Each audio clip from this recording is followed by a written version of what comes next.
G.K. Chesterton, The Blue Cross. Narrated by Alan Montero.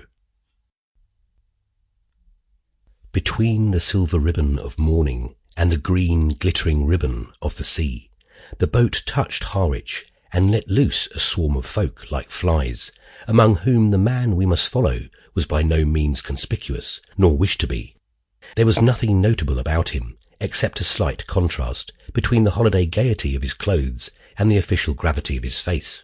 His clothes included a slight pale grey jacket, a white waistcoat, and a silver straw hat with a grey-blue ribbon.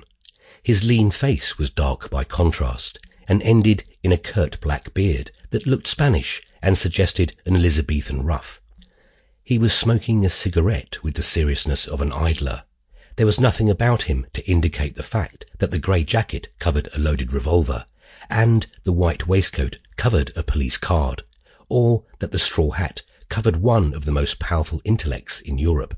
For this was Valentine himself, the head of the Paris police and the most famous investigator of the world, and he was coming from Brussels to London to make the greatest arrest of the century. Flambeau was in England. The police of 3 countries had tracked the great criminal at last, from Ghent to Brussels, from Brussels to the Hook of Holland, and it was conjectured that he would take some advantage of the unfamiliarity and confusion of the Eucharistic Congress, then taking place in London. Probably he would travel as some minor clerk or secretary connected with it, but, of course, Valentine could not be certain. Nobody could be certain about Flambeau. It is many years now since this colossus of crime suddenly ceased keeping the world in a turmoil, and when he ceased, as they said after the death of Roland, there was a great quiet upon the earth. But in his best days, I mean of course his worst, Flambeau was a figure as statuesque and international as the Kaiser. Almost every morning the daily paper announced that he had escaped the consequences of one extraordinary crime by committing another. He was a Gascon of gigantic stature and bodily daring, and the wildest tales were told of his outbursts of athletic humour.